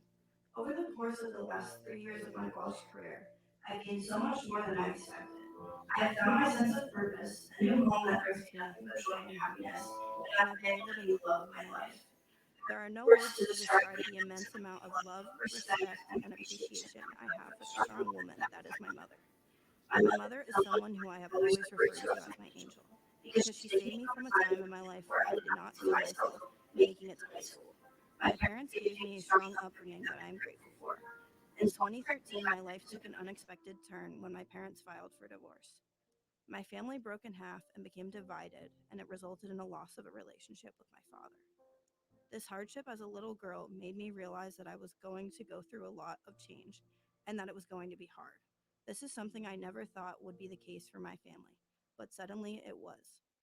My mother instilled the core values and moral code I live by today, while encouraging me to always walk through life knowing that I can achieve anything I set my mind to with hard work and determination. And for that, I am forever grateful.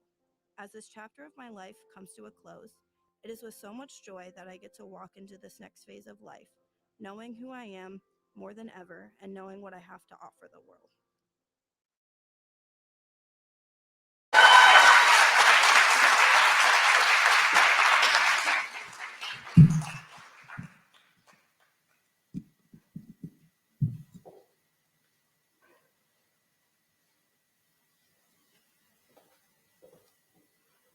In a world where the beauty of nature is mirrored in the essence of our well-being, I want to remind you all tonight that true elegance lies in not just enhancing our outer appearance, but in preserving the pristine charm of the earth that we all call home.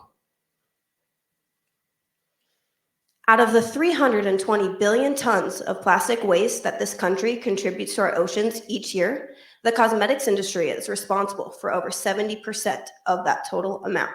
Let alone, they are responsible for the cosmetics industry uses 90% of plastic packaging. The problem of plastic packaging overuse continues to persist in this industry due to poor manufacturing practices, cost considerations, and the aesthetics that are associated with product presentation in this industry. Growing up, my dad wasn't around much. This naturally pushed me to have a closer relationship with my mom. My mother not only taught me the importance of purchasing sustainable products, but she also showed me the importance of purchasing natural products and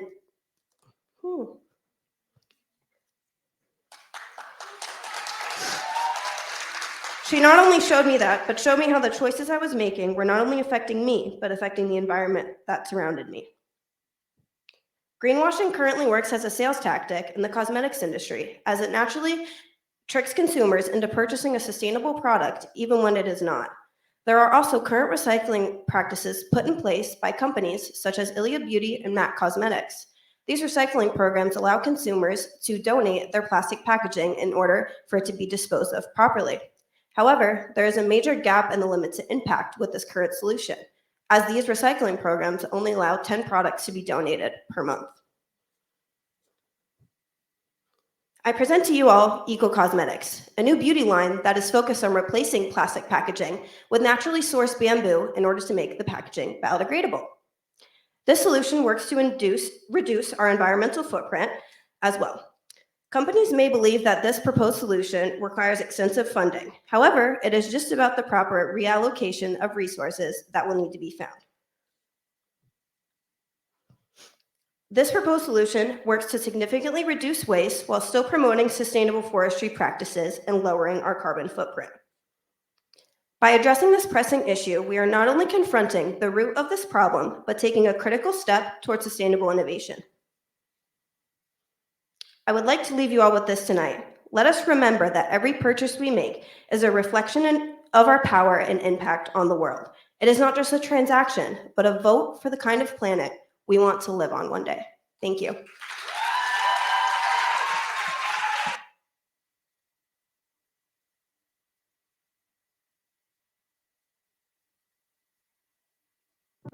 I faced my share of hardships, battled with my own mind, but I have learned to overcome those barriers.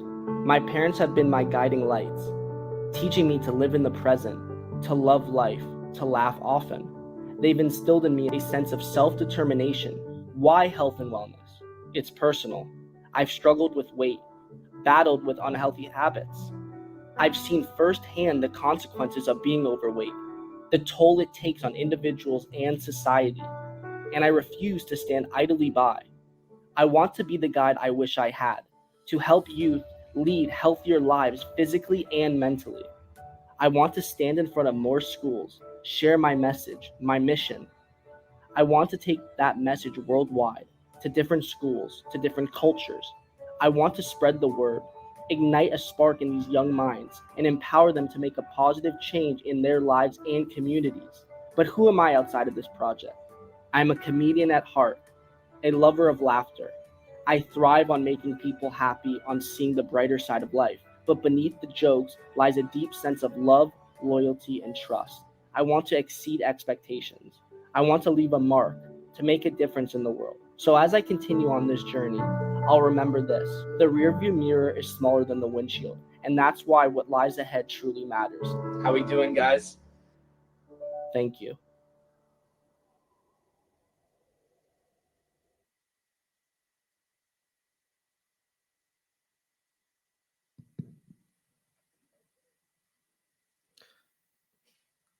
Growing up, I struggled with a lack of self-confidence, weight fluctuations, and poor eating habits.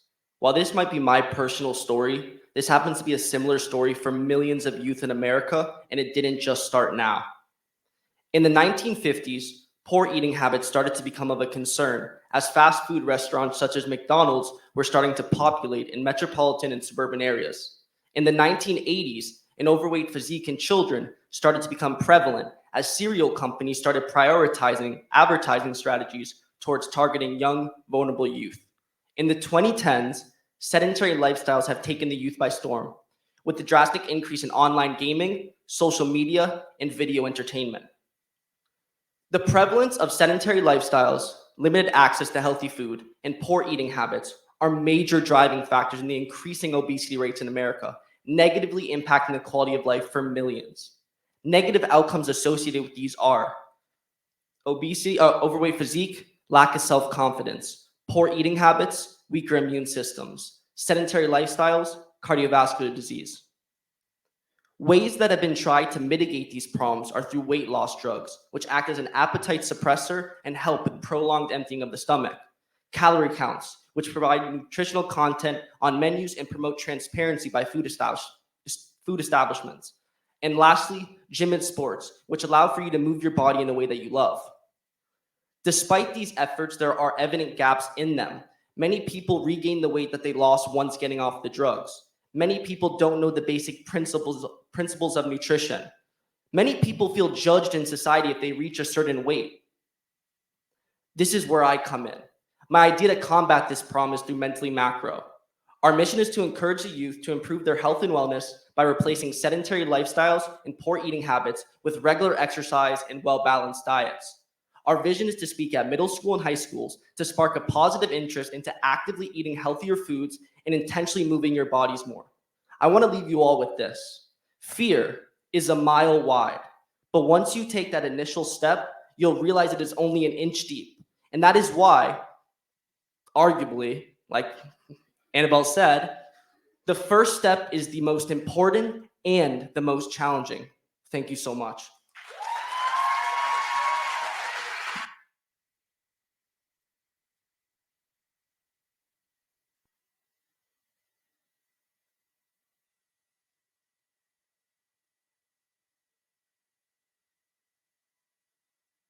So much, Tal, for your presentation and for sharing your incredible insights and ideas with us. To all of our distinguished guests here tonight, it is with profound gratitude that we conclude our presentations for this evening. Please put your hands once again for our presentations and class of 2024.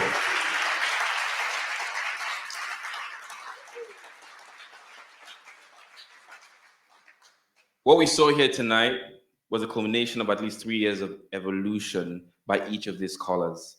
The class of 2024 has not only supported each other's growth, but also paved the way for future change makers. I'm deeply moved by their dedication and empathy that each of them have demonstrated throughout their journeys. At this time, we'll be moving into our certificate ceremony. Please help me welcome our executive director who will present our scholars with their certificates. Please put your hands together as she come up.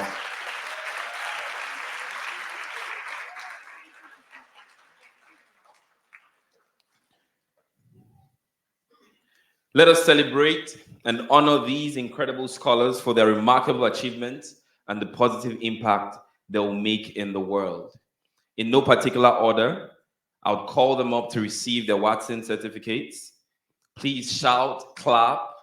I'm not going to call their names if the room is quiet.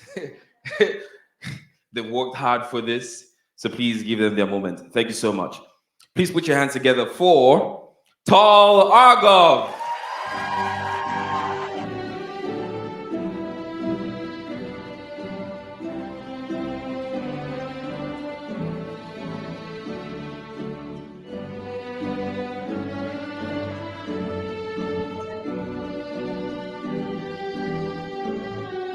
Don't stop clapping.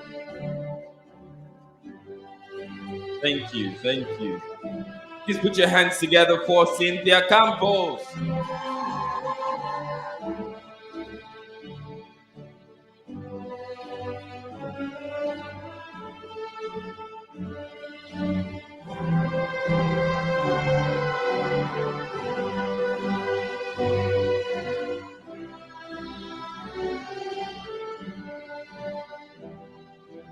Don't get tired. Keep clapping. I told you. I told you. Keep clapping. Please put your hands together for Nashe Cheta.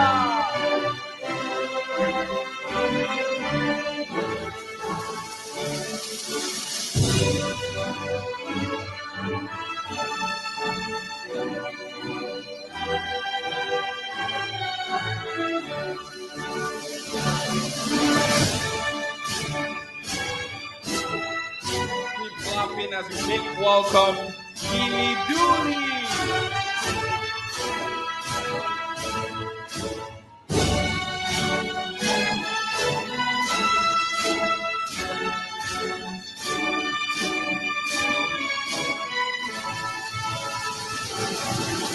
You can tell what part of the hall our family is. Please keep clapping as we make welcome Aria Gota.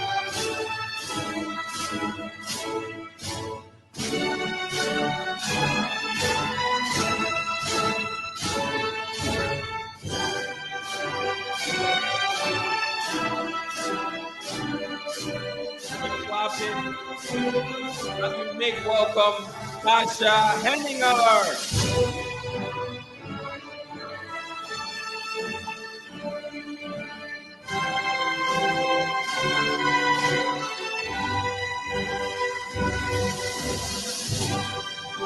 Keep clapping, don't get tired. Just a few more as we make welcome Isaiah Jarvis.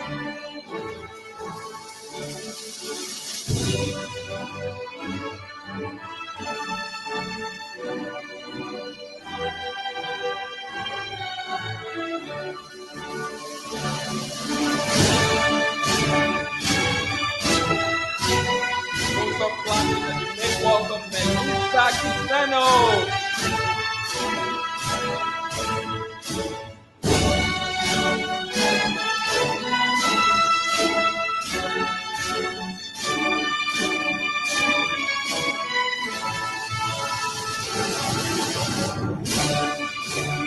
Clapping as we make welcome Augustina Reynoso.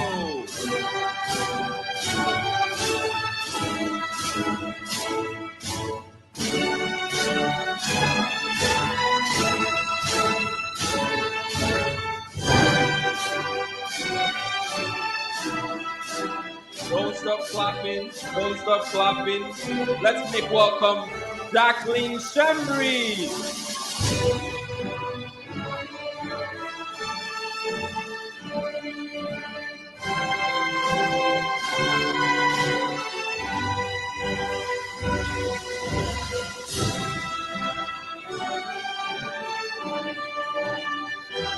Keep clapping as we make welcome Angie Trejo.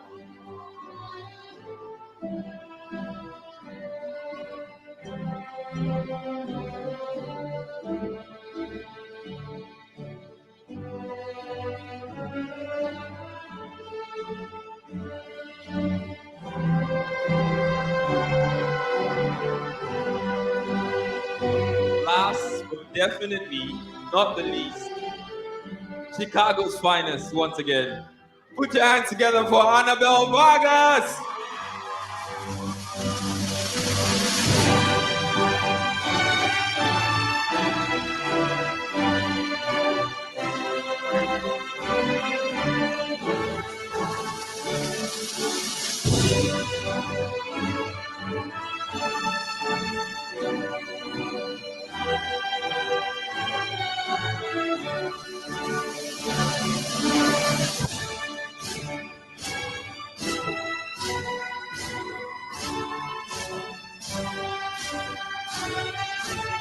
Thank you so much. Thank you. You've been wonderful tonight. And just before I leave the stage, I want to recognize the parents in the room. Please put your hands together for all the parents in the room. For a lot of you, this has been 21, 22, 23 years in the making. Thank you so much for raising this wonderful young adults. I'd like to welcome our executive director as she gives the gratitude for tonight. Thank you.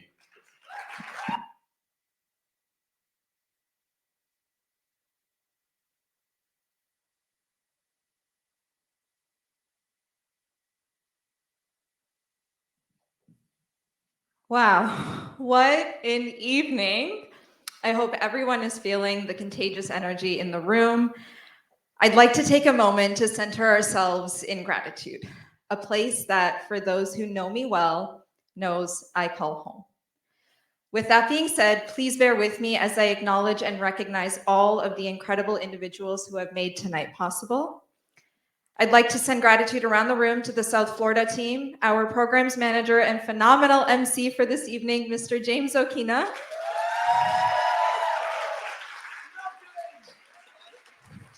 Our wonderful operations coordinator, Shorsha Burgesson, who is managing our live stream in the back booth.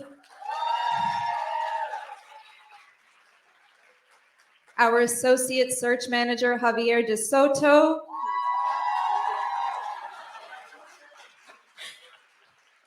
And our incredible senior director of admissions, Javi Lopez Mochon.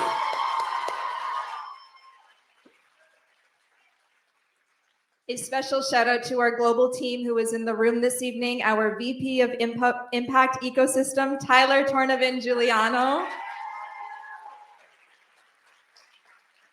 And of course, our co-founders joining us virtually this evening, Mr. Eric Lustrom and Mr. Andrew Lippy.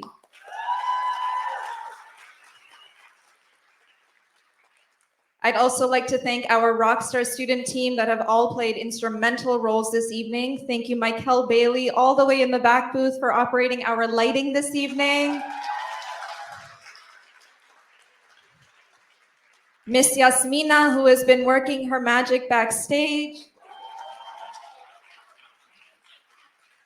Natalia Russell for managing our live stream chat for all of our online participants.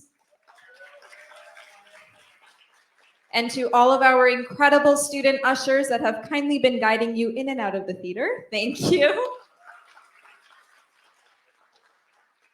Thank you to both our photographers this evening. We have had the amazing Van Richardson and our phenomenal student intern, Daniel Meneses.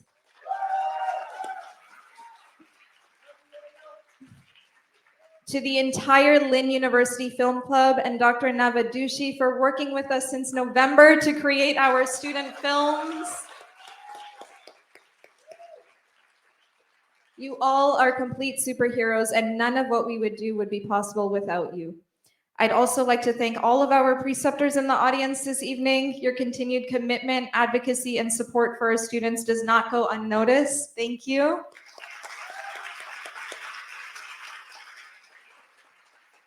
A huge thank you to all of our partners at Lynn University, President Kevin Ross, Chief Strategy and Technology Officer Chris Bonaforti, Vice President of Academic Affairs Dr. Katrina Carter-Tellison, Assistant Vice President of Academic Affairs Dean Mike Petrosky, Dean of the College of Business and Management Dr. R.T. Good, who is here,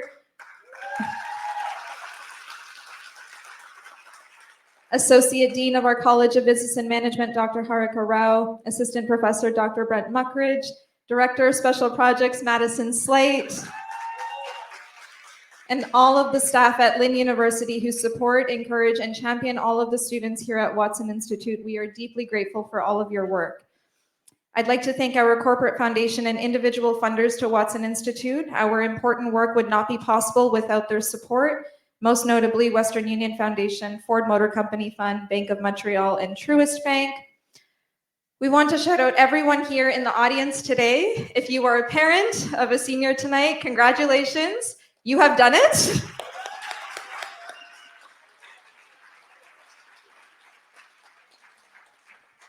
Shout out to all of our esteemed mentors and Impact Series teachers, thank you. And last but certainly not least, I would like to thank you all for joining us this evening. You could have been anywhere this Saturday night and you chose to be here with us. Thank you so much.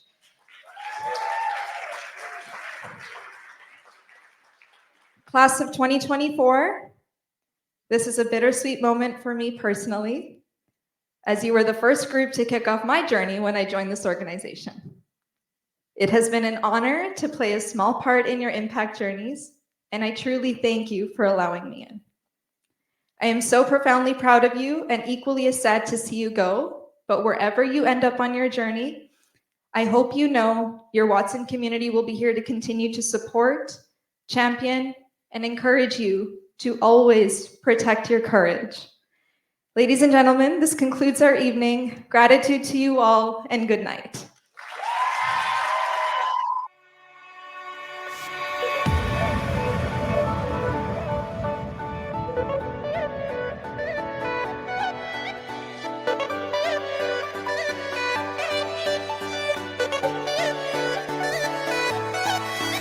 मतलबी हो जा जरा मतलबी दुनिया की सुनता है क्यों खुद की भी सुन ले कभी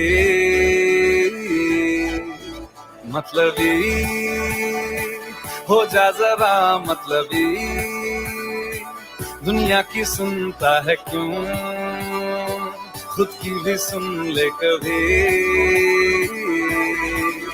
कुछ बात गलत भी हो जाए कुछ देर ये दिल भी खो जाए बेफिक्र धड़कने इस तरह से चले शोर गूंजे यहाँ से वहाँ सूरज डूबा है यारो दो घुट नशे के मारो रास्ते भुला दो सारे घर बार के सूरज डूबा है यारो दो घुट नशे के मारो गम तुम भुला दो सारे संसार के Ask me for anything, I can give you everything रास्ते भुला दो सारे घर बार के Ask me for anything, I can give you everything हम तुम भुला दो सारे संसार के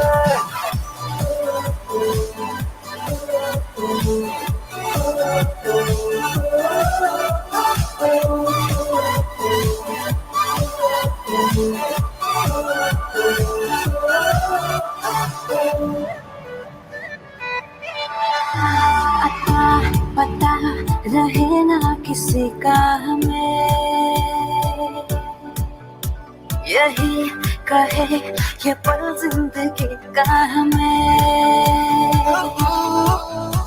पता रहे ना किसी का यही कहे ये पल जिंदगी का के खुद गर्ज सी ख्वाहिश लिए बेसास भी हम तुम जिए गुलाबी गुलाबी समा सूरज डूबा है यारो दो घुट नशे के मारो रास्ते भुला दो सारे घर बार के सूरज डूबा है यारो दो घुट नशे के मारो गम तुम भुला दो सारे संसार के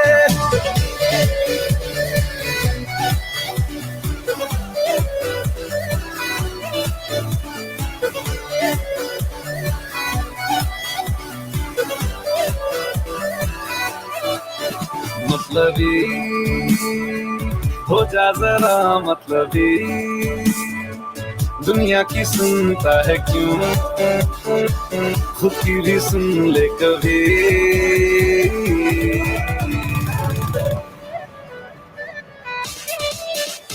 चले नहीं उड़े आसमां पे अभी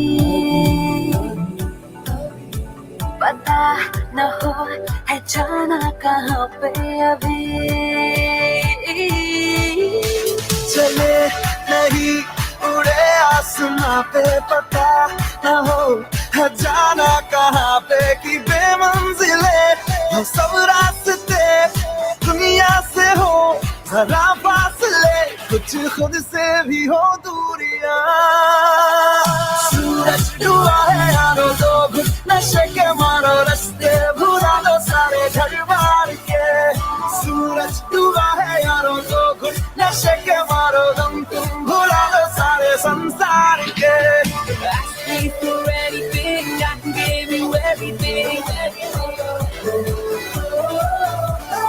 Ask me for anything, I can give you everything.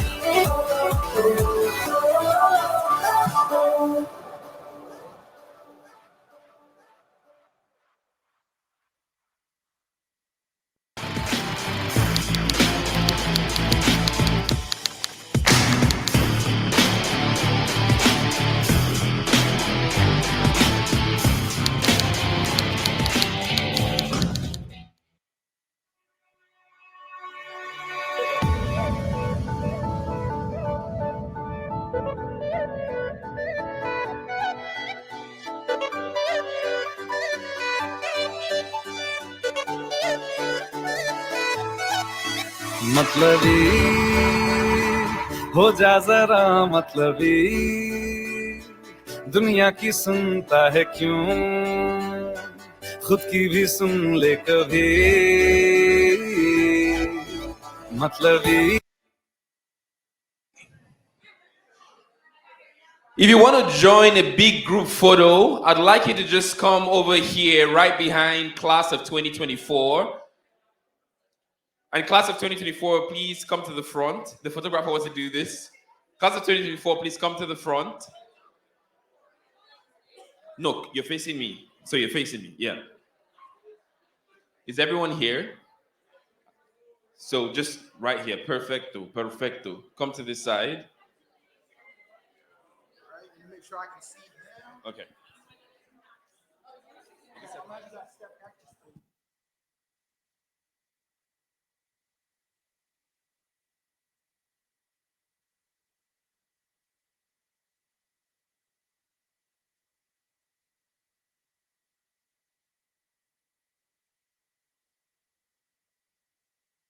Oh, Tall, we're looking for you. Can you come up to the front? Thank you, thank you. If everyone in the room can just come right behind class of 2024 for a quick group photo, that would be awesome. Tall, come up front, come up front. So please come, don't be shy, don't be camera shy. Please come funnel right behind class of 24. We're trying to make a quick group photo. You can come here as well. Don't be all the way in the back. You can come here. You can feel the seats here. If you can funnel into the seats in front here, you can fill in here, here. Just a quick group photo with class of 24. Those of us at the back, if you can come to the sides, that would be wonderful. Please fill the sides. Yes, we have space here. We have space here.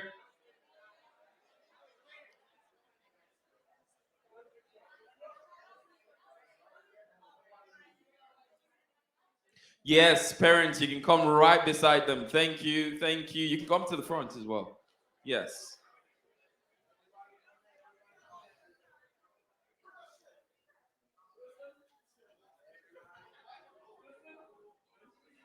Awesome, thank you. Come closer. If you can come closer, that would be great.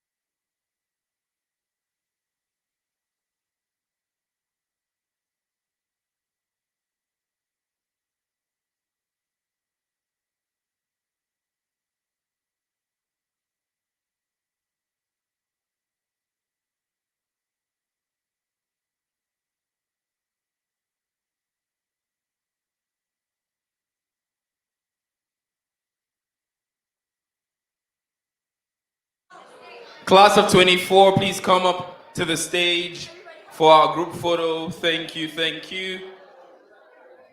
There's also the step and repeat outside where photos will be taken. So if you're a friend, family of the graduates, please don't be in a hurry to leave. We'll use the step and repeat after we take the group photos here. So class of 24, please come up to the stage. Thank you.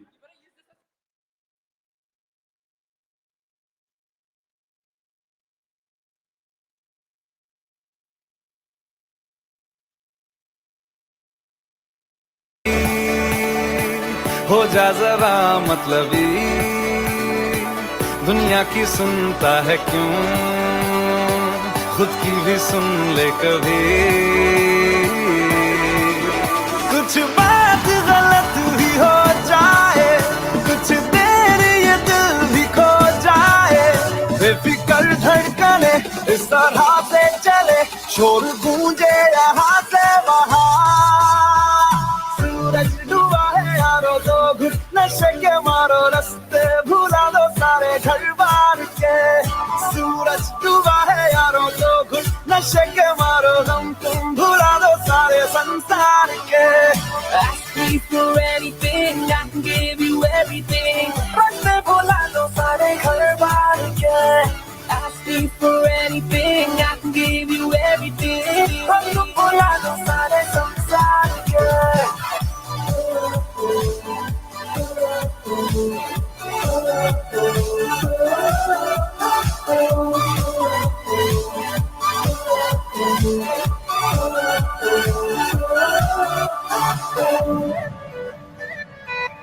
अता पता रहे ना किसी का हमें यही कहे ये पल जिंदगी का हमें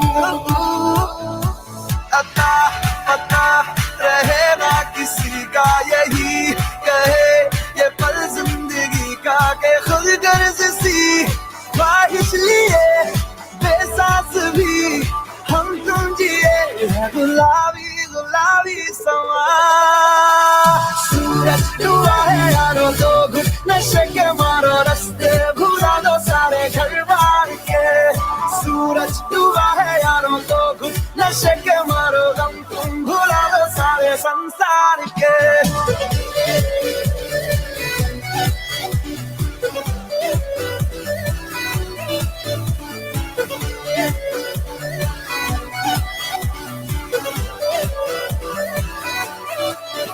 मतलबी हो जा जरा मतलबी दुनिया की सुनता है क्यों खुद की भी सुन ले कभी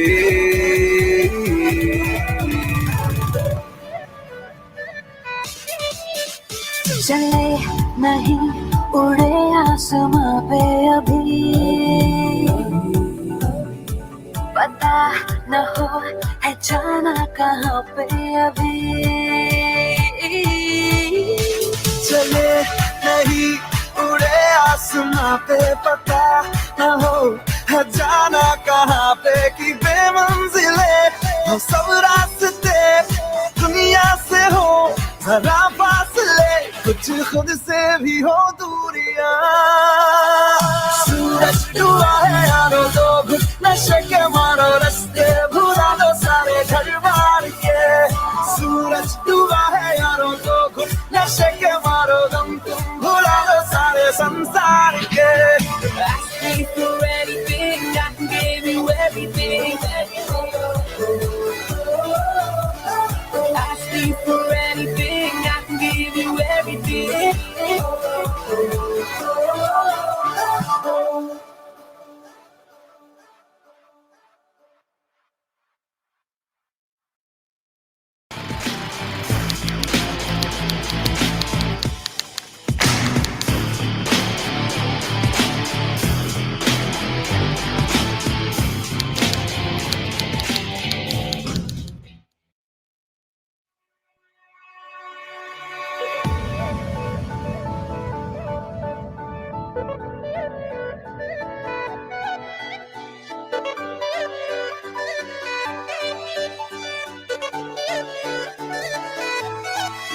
मतलबी हो जा जरा मतलबी दुनिया की सुनता है क्यों खुद की भी सुन ले कभी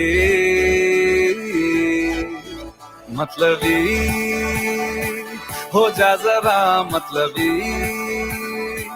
दुनिया की सुनता है क्यों खुद की भी सुन ले कभी कुछ बात गलत भी हो जाए कुछ देर ये दिल भी खो जाए बेफिक्र धड़कने इस तरह से चले शोर गूंजे